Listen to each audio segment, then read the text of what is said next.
Estamos de vuelta en Altavoz en Radio Vital y a su vez estamos en línea con la doctora, la ex ministra de Justicia, Adela Muñoz. ¿Qué tal, doctora? Buenos días, gracias por aceptar la entrevista.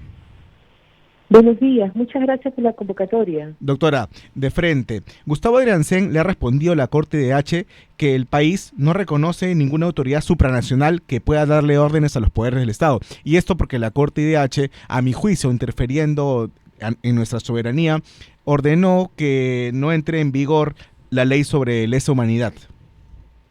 ¿Usted qué opina al respecto? Mire, allí es bastante discutible porque cuando el Perú firma la Convención Americana se somete a la competencia de la Corte y luego nuestra propia Constitución trae un artículo en el cual señala que la instancia de cierre de la sede nacional es el Tribunal Constitucional, luego de lo cual se puede recurrir a la justicia supranacional.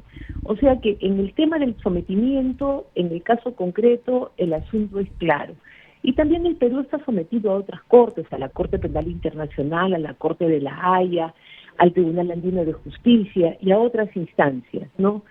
Entonces, ese para mí no es el problema central. El asunto es de que en un proceso, en ejecución de sentencia, la Corte Interamericana está abordando temas que no formaron parte del contencioso. Incluso en ejecución de sentencia, o sea, cuando ya se dio una sentencia, se vienen dictando medidas cautelares. Todas estas situaciones no están previstas ni en la Convención Americana, Estatuto ni Reglamento de la Corte. Es una zona de nebulosa. Entonces, allí, ¿qué cosa es lo que va a ocurrir? La Corte, según el artículo 65 de la Convención y el 30 del reglamento que la regula, va a tener que poner en conocimiento de la Asamblea General de la OEA la situación de incumplimiento en que se encuentra el Perú. ¿Qué cosa puede hacer el Perú? Aparte de contestar en el expediente, y luego volvemos a este punto, el Perú también puede presentar ante la misma Asamblea una queja contra los magistrados, porque entiende tales y cuales razones, ¿no? Entonces, es un tema de nebulosa donde hace falta una precisión, un esclarecimiento de cuáles son las facultades que tiene la Corte, porque convencionales no las tiene. Doctora, la Corte puede pedirle o exigirle algo al gobierno peruano, a todas las entidades, a todos los poderes del Estado, que no entre en vigor determinada ley, porque en este caso, como usted señala, valga la redundancia, se trata del caso Barrios Altos y La Cantuta, está metiendo de contrabando este pedido, ¿no? Mire, de poder sí podría, pero ocurre de que ese tema no formó parte de la cuestión contenciosa, del litigio. En el caso, por ejemplo, de la última tentación de Cristo, la Corte le dice a Chile que cambie su constitución y que cambie el sistema de libertad de expresión. ¿No? Entonces, ¿pero por qué? Porque se estuvo discutiendo esa norma. Acá el tema es que la Corte jala, interpreta y quiere ordenar y disponer en ejecución de sentencia cuestiones que no se debatieron en el litigio principal. Doctora, y tampoco se hizo caso omiso a la orden de la Corte IDH de revertir el indulto de Alberto Fujimori, y al final no sucedió nada, pero tampoco, conversando con diferentes abogados, no se puede estar en ese plan de desobedecer a esta entidad supranacional, porque como se señala, estamos adscritos al Sistema Interamericano de Derechos Humanos, ¿no? Así es, estamos adscritos a una serie, el Perú es uno de los países que está sujeto a casi todas las comisiones y cortes en materia de derechos humanos que existen en el mundo. En consecuencia, el sometimiento sin reservas que tenemos nosotros es uno bastante grande, ¿no? Entonces, por ahí no va el asunto, porque tendríamos que salir de la Organización Mundial del Comercio, de la Corte de La Haya, porque cualquiera de ellos pueden dar disposiciones que nos obligan. Doctora, ¿no? ¿cómo Entonces, está? Doctora Adela Muñoz, muy buenos días. Les saluda Rumi Ceballos. Estamos en Altavoz en Vital. ¿Y usted cómo evalúa este cumplimiento de las recomendaciones de la Corte Interamericana de Derechos Humanos por parte del gobierno peruano? Porque obviamente había algunas exigencias. ¿Cómo usted evalúa esta situación? Mire, yo estoy justo espero terminar en diciembre una gran investigación sobre el tema de cumplimiento de reparación. ¿Por qué? Porque este es el gran problema de la Corte. No lo tiene solamente con Perú. En el último informe que presentó, la Corte reportó que tenía miles de reparaciones pendientes de cumplimiento por los más diferentes países en los cuales o a los cuales se había dictado sentencias en contra, ¿no? ¿Y cuál es el problema? Que la Convención no le reconoce ninguna facultad de ejecución de sentencias a la Corte. El único artículo que habla de la ejecución de sentencias dice que los estados cumplen de buena fe, y en el artículo 2, con remisión a su norma interna para todo lo que son pagos y compensaciones. Es todo, ¿no? En consecuencia, es un vacío el que existe. Uh-huh.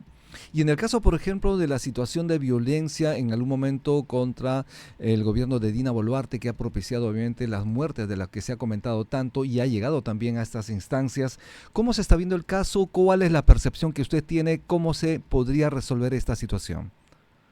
Ya, allí es completamente distinto, porque es un informe de país que lleva a cabo la Comisión Interamericana por invitación del Estado peruano, ¿no? Entonces es completamente distinto. Es un informe que tiene más de 40 recomendaciones que van desde investigación y sanción a los responsables, cambiar normas sobre discriminación, ver el tema de que la libertad de prensa no continúe discriminando y afectando a las... O sea, tiene 42 recomendaciones, ¿no? Eso es un informe que el Estado peruano viene trabajando a nivel de un grupo de coordinación con la Comisión Interamericana. Están viendo para este punto, estamos haciendo tal cosa, eso no es una sentencia. Esas son de pronunciamientos que hizo la Comisión ante una convocatoria por la situación de violencia. No, ahora, pero para mí, en esas 42 recomendaciones, hay algunas que son cuestiones del propio modelo constitucional o del propio modelo de libertades que tenemos en el país, como las referidas a libertad de expresión. Un poco lo que se plantea en ese informe es que tenemos que establecer medidas de prohibición de formas de opinión de la libertad de expresión, lo cual para mí no está permitido, porque la censura previa no está avalada nunca. Lo que puede haber siempre es un control posterior, pero no decir, tú no puedes opinar de esta manera, tú no puedes utilizar ese tipo de conceptos porque contienen estas tales y cuales características. Allí estamos ya vulnerando el derecho a libertad de expresión. Doctora, una pregunta, ¿y cómo es posible que esta comisión haya emitido un informe culpando prácticamente al Estado peruano de ejecuciones, al Estado peruano representado por la presidenta Dina Boluarte, en tan solo unos cuantos días? ¿Cómo es posible que lo cumple de ejecuciones extrajudiciales? Mire, forma parte de los excesos en los que incurren a veces las personas que integran este tipo de comisiones, pero la comisión, reitero, solamente pudo emitir el informe porque fue invitada por el Estado peruano a que venga al país, a que realice las reuniones y luego a que salga ese informe. Y lo que yo les quiero recordar es que ese informe, en el cual hay esta solicitud de investigación de sancionar a los responsables, constituye la base o la piedra de partida por la cual el Consejo Permanente de la OEA recibe a la presidenta Boluarte y la reconoce como presidenta constitucional en vía de la sucesión prevista en nuestro ordenamiento legal. Doctora, no hay que perder también de vista que ese es un informe muy político, quizás por eso el Poder Ejecutivo no lo viene contradiciendo en la manera que correspondería, porque para mí hay temas que salen del ámbito de la protesta que vino a analizar, ¿no? Porque hay puntos del informe en los que analiza el modelo económico extractivista, la forma de interacción que no forman habla de parte. racismo, ¿no? Por ejemplo. Doctora, así es. El problema aquí medular es que no sabemos qué ocurrió con estas 40 muertes. Puede haber habido, de hecho ha habido excesos de las fuerzas del orden, pero también puede haber otro tipo de situaciones, como que entre los manifestantes se hayan asesinado, porque no tenemos respuestas aún. Lo único que hay es una denuncia constitucional contra la mandataria, pero ¿qué pasa con los policías? ¿Qué pasa con los manifestantes? Y toda esa denuncia constitucional es inoperante, porque lo que tiene que hacer la Fiscalía es investigar los hechos e identificar qué cosa es lo que ocurrió. ¿no? O sea, en el derecho penal peruano no es de que tenemos una responsabilidad abstracta a cargo de quienes integran un gabinete o un espacio. La responsabilidad peruana es directa. Pedro, María, Juan y José hicieron AJL. Ujú. En A estuvo agravante, en B hay exculpación, en C hay que hacer una mayor investigación, ¿no? Y eso no es responsabilidad ni del Congreso ni del Poder Ejecutivo. Eso es competencia exclusiva del Ministerio Público, que tiene que hacer las investigaciones. Y es el colmo que en un caso emblemático como ese, realmente no se investigue a fondo. ¿Por qué es emblemático? Porque pone en entredicho la viabilidad democrática de nuestro país, con un informe como ese que tenemos, en el cual nos acusan prácticamente de estar en una política de genocidio. Y genocidio tiene un contexto completamente distinto. Es un enfrentamiento abierto donde se busca extinguir o eliminar a una parte de la población. Claro. Y entonces acá es la Fiscalía la que tiene que ponerse las pilas. De acuerdo. Doctora, ¿podemos ir, o antes tienes una pregunta, Rumi? No, vayamos a una pausa, por favor. Le pedimos a la doctora Delia Muñoz que se mantenga en la línea 8,02, y a usted también que está en la señal 91.1 de Vital. Estamos en altavoz. Ya volvemos. Ya volvemos.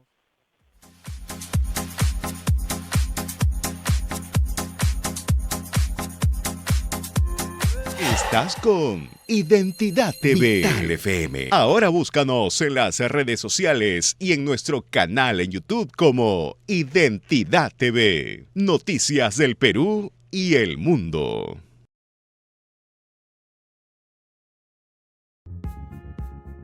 Es momento de probar un buen café. Café Solar de Samaniego.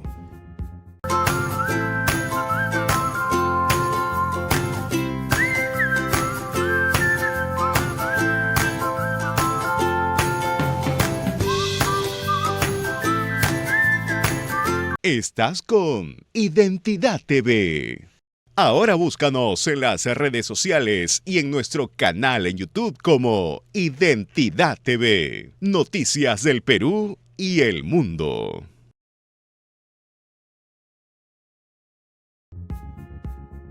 Es momento de probar un buen café. Café Solar de Samaniego.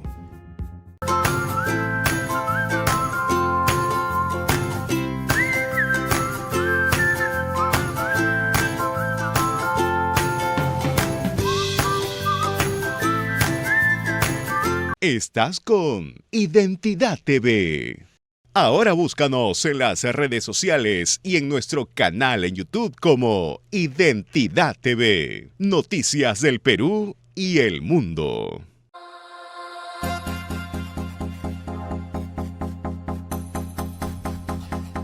Ocho con 04 minutos, estamos en altavoz en Radio Vital 91.1 FM. Estamos conversando con la doctora Delia Muñoz, abogada, ex ministra de Justicia y Derechos Humanos en el Perú. Doctora, ¿cuál es la situación en este caso? Porque se señala que habría de alguna forma autoría mediata debido a la presunta responsabilidad de la presidenta Dina Boluarte por el caso que estamos hablando hace un momento, las 49 muertes durante las protestas. Hay una cadena de mando. ¿Cómo se efectiviza esta situación? Explíquenos un poquito a nuestras audiencias cuál es la situación de la cadena de mando desde, obviamente, los efectivos policiales, los efectivos militares, hasta, obviamente, la decisión que toma la presidenta Dina Boluarte. Mire, en el Perú el Código Penal es bastante claro, señala de que una persona está exenta de responsabilidad penal cuando actúa conforme a su competencia y funciones. En consecuencia, la presidenta de la República, si actuó como comandante en jefe, en tanto presidente de la República, cumpliendo sus funciones, no habría mayores cuestionamientos. El asunto está si es de que ella habría excedido esta cuestión, esta situación, y hubiera ingresado a ver cómo se hace un operativo, qué decisión se toma, que normalmente está en un nivel mucho más inferior, no en el sentido peyorativo, sino en el sentido jerárquico, ¿no? Que está a cargo de la policía o del ejército, que conforme a las leyes de uso de la fuerza y su reglamento son los que tienen que decidir en cada situación concreta la forma en que intervienen para controlar la situación de caos o desorden, ¿no? Entonces, ese es un primer tema. Por el hecho simple de ocupar el cargo, no podemos decir de que una persona tiene responsabilidad. ¿Por qué? Porque nuestro sistema penal exige la imputación objetiva del delito. O sea que usted va a ser responsable en tanto su conducta lo llevó a transgredir pautas. Claro, doctora, el problema... Entonces, ese es el gran tema en discusión. Lo que pasa es que ante la demora de la Fiscalía, frente al informe de la Comisión Interamericana y de otras entidades privadas, se va contando una narrativa de vulneración de derechos que de repente ocurrieron o no lo sabemos, porque la única verdad oficial la tiene que dar el Ministerio Público. Sí, el problema también es que la Fiscalía acomoda el caso. Digamos, si la presidenta, según yo creo, no ordenó ejecutar a nadie, asesinar a nadie, porque al principio recordemos que ni siquiera se pudo utilizar balas de goma, también se saca la tesis de que no evitó que se produzcan estas muertes. O sea, de todas maneras va a ser responsable. Eso es interpretación que la Fiscalía puede plantearlo como hipótesis de caso. Luego, en el proceso, en la investigación, los abogados defensores tendrán que ir mostrando las pruebas y si llegan a un eventual juicio oral, la Fiscalía tiene que demostrar cuáles fueron esos actos. Entonces, toda esta cuestión previa, por eso está prevista que sea reservada, para preservar los derechos, tanto de las víctimas como de los acusados, porque si no se generan estas polémicas donde se afectan principios como los de presunción de inocencia o de acceso a la verdad, ¿no? Y yo reitero nuevamente, aquí a quien le tenemos que hacer presión es al Ministerio Público porque tiene que esclarecer esta situación. La imagen política del Perú, la imagen internacional, no se puede ver afectada por esta situación lerda de investigar y precisamente de omisión que presenta la Fiscalía, ¿no? Doctora Adele Muñoz, ¿y cómo interpreta usted que el Congreso haya rechazado varias veces tramitar la denuncia en su contra, en contra de la presidenta Dina Boluarte respecto a las muertes en las protestas? Porque al parecer, obviamente, la población, la ciudadanía identifica como que hay, entre comillas, contubernio entre el Congreso y el Ejecutivo. Precisamente la están limpiando en el Congreso de estas investigaciones. Mire, es evidente de que todo juicio político tiene ese componente.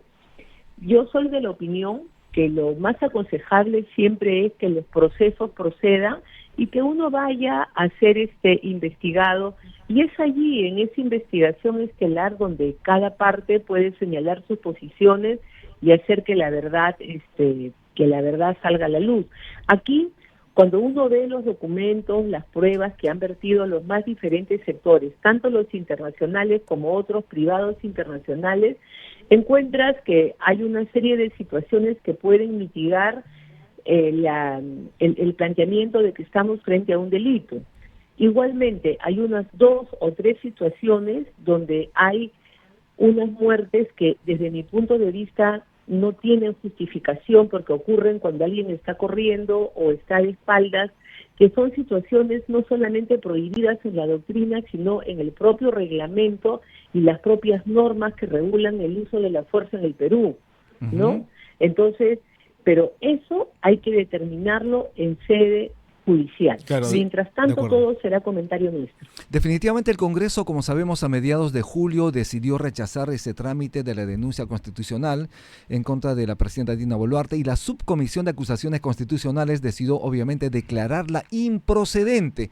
Ante los ojos de la ciudadanía, obviamente esto se malinterpreta de alguna forma, porque no queda bien. Estamos hablando de un Congreso bastante desprestigiado, estamos hablando de un Congreso que tiene muy baja aprobación de la ciudadanía, y obviamente cuando, en este caso, por ejemplo, deciden no investigar, no conceder, no declarar procedente, digamos, este tipo de investigación en la Subcomisión de Acusaciones Constitucionales, como que se desfigura un poquito la imagen que tiene por parte de los ciudadanos, de las audiencias, respecto a una institución importantísima como el Congreso. ¿Qué opina usted? Es así, ¿no? La población tiene una percepción y que se va formando por lo que hacen los actores políticos y por la información que recibimos de los más diferentes medios de comunicación, los cuales tienen una posición crítica frente a los hechos. Y como no conocemos la verdad jurídica, entonces esto sirve pues de campo de cultivo para que todas estas teorías de impunidad, de contubernio, sigan creciendo. ¿No? Y se acrecenta ahora cuando la presidenta, o a través de los abogados de la presidencia del Consejo de Ministros, se presenta una demanda competencial para truncar toda investigación. Doctora, entonces, sí. El ánimo con el que estamos los ciudadanos es de que, bueno, se quiere tapar todo, y eso no está bien. Doctora, y mi pregunta es, ¿acaso la presidenta puede ser denunciada en funciones por homicidio y lesiones graves y leves, como ha planteado el fiscal de la Nación interino Juan Villena? Si él sabe que no puede ser denunciada según el artículo 117 por estos delitos, ¿por qué lo hace? Porque vienen interpretando que la protección del artículo 117 no cubre las etapas de investigación preparatoria o preliminar, y que solamente funciona a partir del momento de realizar la acusación, que es otra etapa procesal distinta. Los abogados de la presidenta y el propio Consejo de Ministros estiman que no es así, que la protección es absoluta, y por eso han planteado hace 2 o 3 días esta demanda ante el Tribunal Constitucional para que limite las competencias de investigación tanto del Ministerio Público como del Poder Judicial, ¿no? Claro, en el fondo esta demanda busca que la presidenta no sea investigada en funciones, y si se evita eso, si el TC logra eso, no se hubiera podido investigar a Castillo y descubrir toda la podredumbre, toda la corruptela que había alrededor de su gobierno, ¿no? Así es, ¿no? Y fíjese usted de que toca un tema importante que es tendencia en el mundo en los últimos años, que es la investigación al presidente de la República y a los altos funcionarios, que han gozado durante muchos años, décadas y centurias de protección absoluta.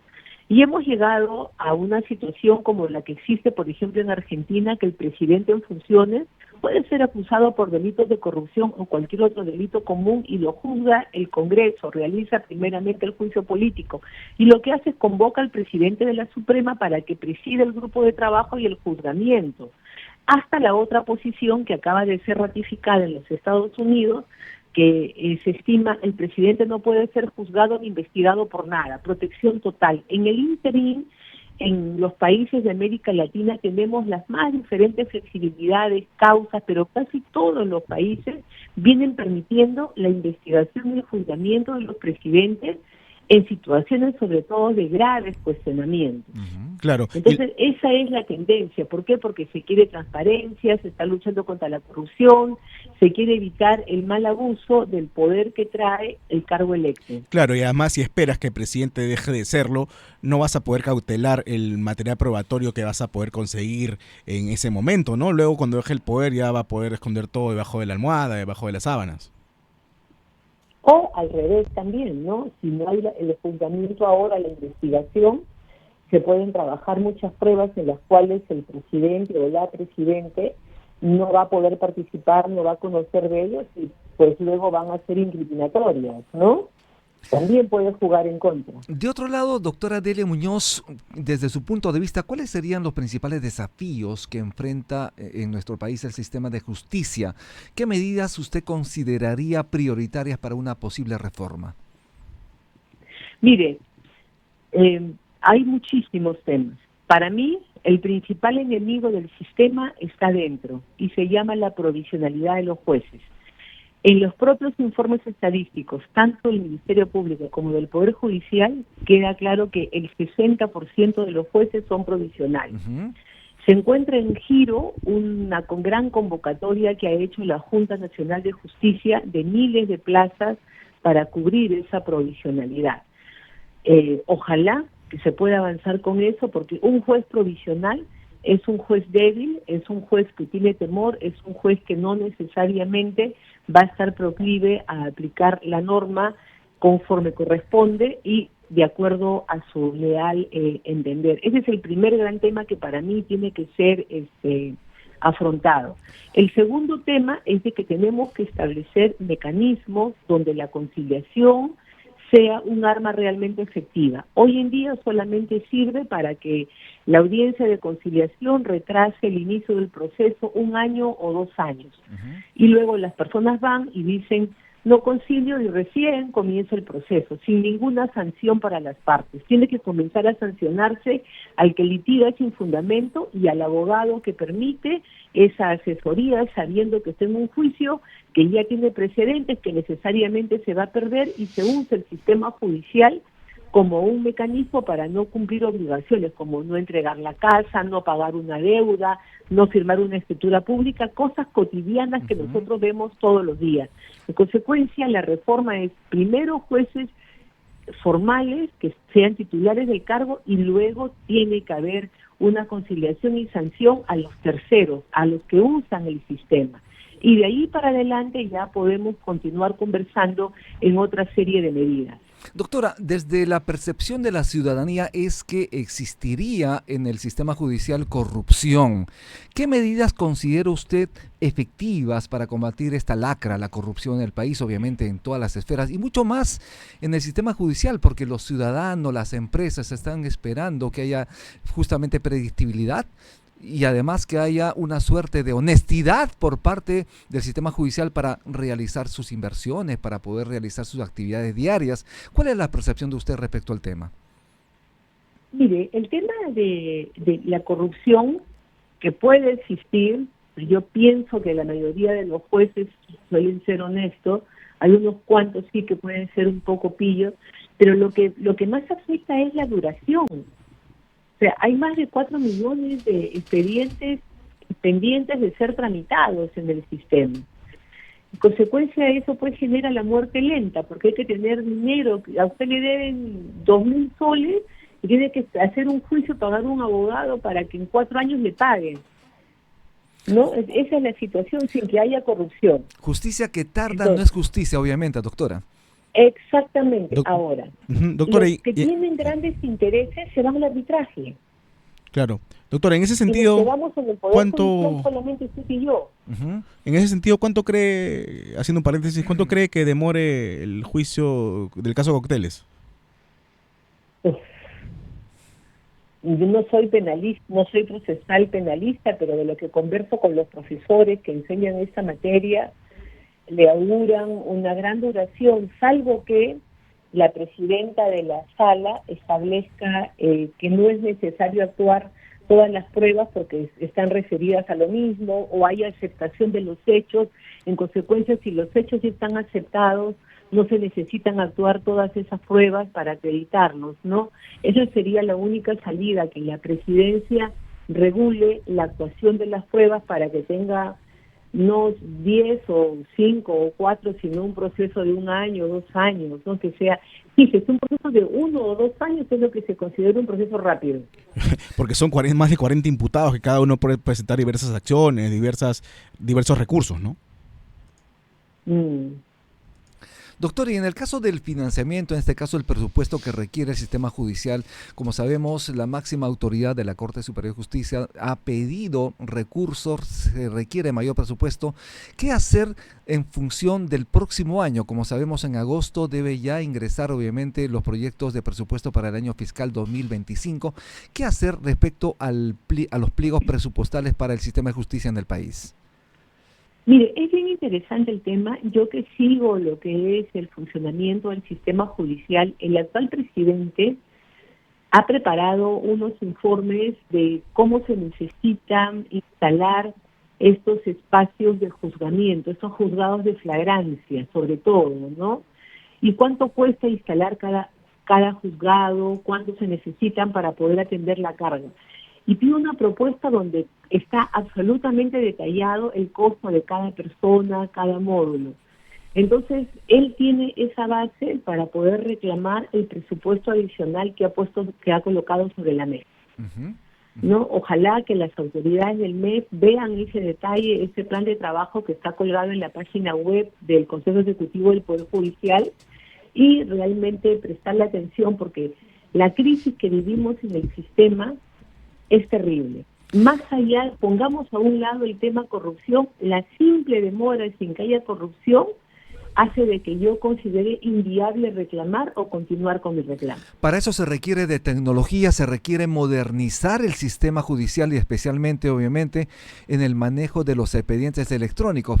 Obviamente, como usted lo ha señalado, también lo ha ratificado, justicia que tarda no es justicia y obviamente las personas que recurren a este sistema judicial están esperando, obviamente, que sean más expeditos, más céleres, más rápidos en cuanto a este procedimiento. En función del tema de tecnología y modernización del sistema, ¿qué propone usted, doctora?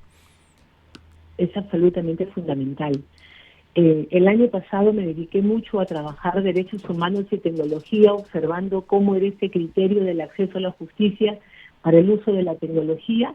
La tecnología se usa no solamente para el expediente digital, sino para calificar si la demanda presentada reúne todas las pruebas, sistematizar las pruebas. Y hay procesos como, por ejemplo, todos los reclamos en servicios en España se manejan con inteligencia artificial. Sí. No, o sea, no me devolvieron, no me pagaron, ahí ya no hay nada, hay criterios nada más de aplicación de la norma. Se utilizan también para dar medidas cautelares y en general la tecnología ayuda mucho a que el juez pueda manejar la información del expediente y realmente dedicarse de frente al análisis del caso en vez de estar viendo que la foliación, que todo. No es como usted. Antes, para buscar una noticia en el archivo, tenía que irse a la biblioteca y revisar 40 tomos distintos. Hoy en día usted pone un buscador y pone agua potable 2020-2022 y le dan todo el resultado, entonces usted ya de frente analiza. Lo mismo, la tecnología hoy es la mejor herramienta que podemos tener para poder realizar cualquier actividad.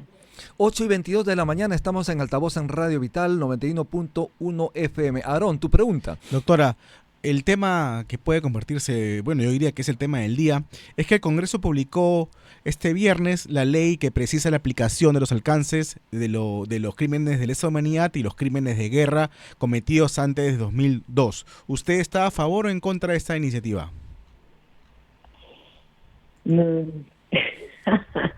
Bueno, yo considero de que la ley está vigente y va a corresponder al Poder Judicial establecer si hace o no un control difuso de la aplicación de los preceptos que en ella están, tanto de la imposibilidad del juez de hacer un control como del plazo de vigencia establecido, ¿no? Porque detrás de esta ley hay una serie de actos jurídicos anteriores, previos, que hay que tener presente. Uno, cuando el Perú ratifica esta convención, formula una reserva. El proceso de ejecución del caso Barrios Altos le comunica a la Corte que ya cumplió con adherirse a esta convención sobre imprescriptibilidad, que era un pedido de reparación dentro de la sentencia Barrios Altos. Posteriormente, la Corte acepta y da por satisfecha la reparación, aceptando la reserva que el Perú había hecho en ese momento de que se aplicaba desde el día de la adhesión. Así la acepta. 2. En el año 2010, el Tribunal Constitucional declara inconstitucional la reserva formulada por el Congreso porque dice que la imprescriptibilidad de los delitos de lesa humanidad no surgen del convenio, sino que son de derecho natural y en consecuencia no cabe imprescriptibilidad. Posteriormente, en el año 2018 y 2021, en sendas demandas de habeas corpus, el Tribunal Constitucional de ese entonces va a decir de que no, que se tiene que aplicar el principio de legalidad y que en consecuencia la imprescriptibilidad solamente es a partir de la fecha de entrada en vigencia de la norma.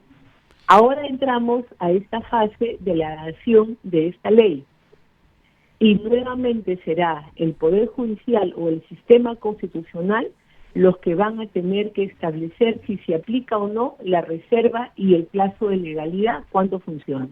Claro, lo cierto es que la ley señala que nadie será procesado ni condenado ni sancionado por delitos de lesa humanidad o crímenes de guerra cometidos con anterioridad al 1 de julio del 2002 bajo sanción, nulidad y responsabilidad funcional. Pero usted señala que eso dependerá de los jueces, tal como dice el presidente del Poder Judicial. Así es, porque los jueces peruanos tienen control difuso constitucional. De acuerdo, sí. Bien, estamos en Vital, estamos en este programa Altavoz, en Radio Vital 91.1, 8:25 de la mañana. Doctora, vamos a hacer una breve pausa, por favor, le pedimos mantenerse en línea.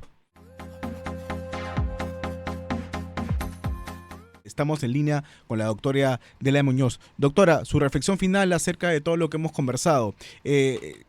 ¿Qué es lo que se puede hacer para mejorar el sistema de justicia? Yo, por ejemplo, creo que la ratificación de los jueces es una espada de Damocles porque están sometidos a la Junta Nacional de Justicia. Por supuesto, ese es un tema absolutamente fundamental, pero yo le reitero, para mí lo más crítico es la provisionalidad y los supernumerarios que están en más del 60% en el sistema judicial. Eso es para mí lo más importante. Y luego, finalmente, que se preste atención realmente al servicio de solución de controversias, porque esta sensación de inmunidad genera impunidad y hace que la ciudadanía pues se enerve y todos estemos muy molestos, y cuando tenemos el más mínimo reclamo sabemos que no hay a dónde ir. Eso es para mí lo que se tiene que corregir. Bien, muchísimas gracias, doctora Adele Muñoz, abogada, ex ministra de Justicia y Derechos Humanos en el Perú. Gracias por estar en Altavoz, en Radio Vital 91.1 FM. Muchas gracias, doctora. A usted las gracias. Buenos días.